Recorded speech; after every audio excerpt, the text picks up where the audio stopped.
brainstorming sounds so simple, yet it's so hard. And I don't know how many people actually experienced brainstorming that felt, wow, we are creative and, we got this, that kind of thing. What's your experience like with brainstorming? I mean, brainstorming is just one of those things that you think is simple, but actually, as you get into it, you get confronted with the complexities. I think a lot of the complexity really comes from the room, actually, like, or rather, like with the people that you're brainstorming with, right? A lot of times people come with fear, or rather they link brainstorming with fear. It's because they had so much bad experiences, right? So whenever you mention that word, suddenly the only connotation they have it's with negative emotions or negative feelings they had from their past Mm. experiences. So I guess it's to help them move from that space where there's all these negative emotions to the possibilities that it can have. It's about helping them to visualize some other possibility other than what they have in their heads right now. We may start from the place of fear, and how do we bring them to have that confidence that we can be creative, right? So Yeah. what kind of negative emotions do you guys observe? I just ran one this morning, to be very honest, and we were talking Mm. about moving from having your own desk to an activity-based workspace, which means hot desking. And they were so resistant to it because they thought about hot desk as, I'm just having this empty desk and I just come here and work and then I just disappear, right? So when I asked them to sort of ideate the possibilities of what hot desking to be, they couldn't because they were so negative about the idea of hot desking. They just resisted it. They just gave me a whole set of problems that revolves around hot desking and why the fixed desk is the better thing. Give them space to kind of like air out all the negative thoughts or Yeah. emotions, and then kind of like get them to move to a different space already. Yeah, because I think there's only so much negativity that they can project. And Yeah. then I think after a while they can read the room. Nobody's really keen on like staying in that negative space.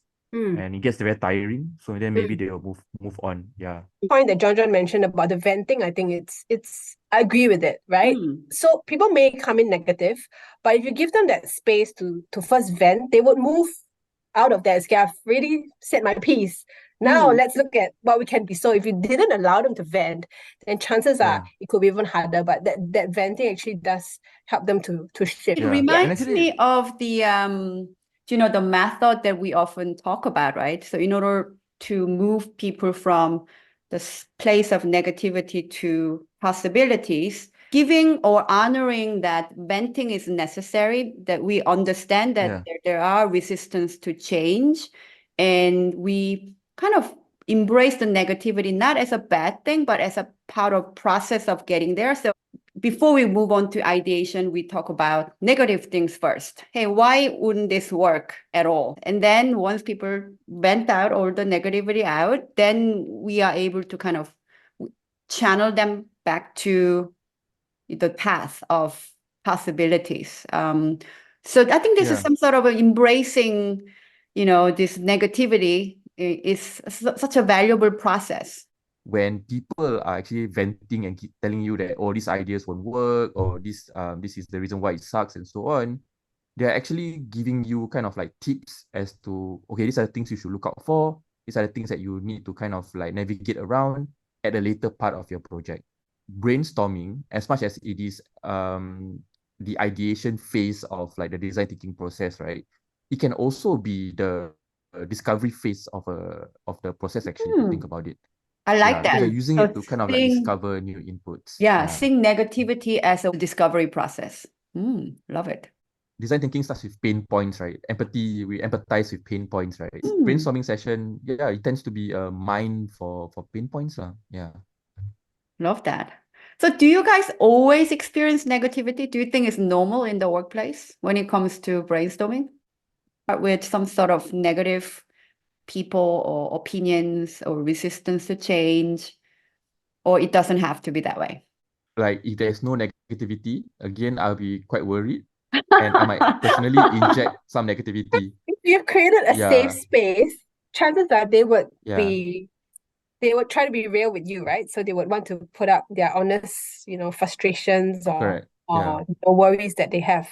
Like once you create that safe space, I think whether the inputs given is it negative or positive, right? It's all good. because like the thing that you want is for people to contribute freely without like censoring themselves or holding each other back, that kind of thing. A lot of times people are very focused on outcomes of the brainstorming, right? What we're going to get, what's the best idea we're going to get out of it. Actually, brainstorming is actually a process and people have to experience it, right? And that process is as valuable as the outcomes that you're going to create, because the process helps in that whole change of mindset and the change of how people perceive the entire project or the entire problem in the first place. So I think if they do come in with negativity and if they've shifted from that space right in the beginning, it's still a win for us. Yeah. Design thinking start with empathy. And what if we see the negativity coming out of people with the empathetic mindset that is coming from maybe they don't want to change, which is very human nature, isn't it?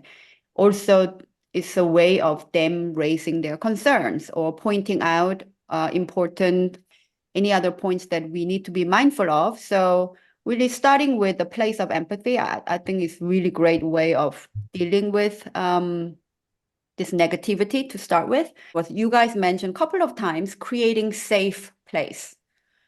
Can you tell me more about that? I think that creating a safe space, it's not just for brainstorming. I think in the workspace, the more safe spaces you can create, the more innovative and the more productive your team will be. I've always liked this particular quote from Steve Jobs.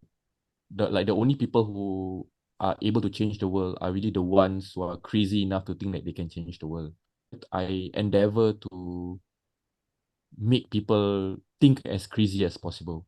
You have to get them to think crazy, go into those wild spaces in order to potentially come up with a single good idea that might just win the day.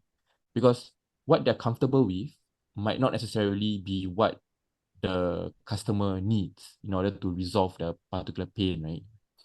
Really, unless we are outside this comfort zone, unless we are able to taste this area that is wild and uncomfortable, we never be able to, come up with something novel, something completely new, right? Having this psychological safety doesn't have to come from, being able to say an idea or crazy idea or new idea. For me, what was really important to be able to add value in the process was to being able to ask questions. So typically we think brainstorming means coming up with ideas.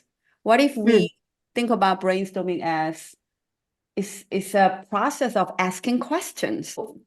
I put kind of a bumper sticker. So since I'm a consultant, I don't know very much about the industry, but allow me to ask you a naive question. So that kind of bumper sticker helped me to have courage and then ask questions. And because of that, I was able to come up with new ideas or help others to come up with new ideas. This connection between the creativity, we think about ideas, but actually creativity is more about asking questions. I'm sort of channeling into the brainstorming space and how that curiosity actually helps as well. Like you want to know, like, oh, why is this person thinking like that? Or why is what is he thinking when he has this idea, right? And sort of feed off each other's unknowns in that sense. And as you talk about these unknowns, it gets clearer and clearer as a team as well. Same as empathy, right? When we say empathy, people often associate empathy with personal trait. You are naturally empathetic. Curiosity, I think, is the same way. Like people say, oh yeah, my child is very curious. We tend to approach it as a personality, something you are born with. Whereas curiosity can be something that we can develop if we reframe the term, right? Yeah, you are allowed to ask naive questions so that people don't say, hey, actually, I'm not a very curious person. That kind of, like they keep a distance from that concept. Encouraging people to go wilder, right? And you do this kind of crazy mashups. True. Exactly. That is very good of way of, expanding your curiosity or make people feel curious. Topic is so philosophical, like brainstorming seemingly so simple. We have rules of brainstorming, but it's like, oh my God, like we are touching on so many deep philosophical topics.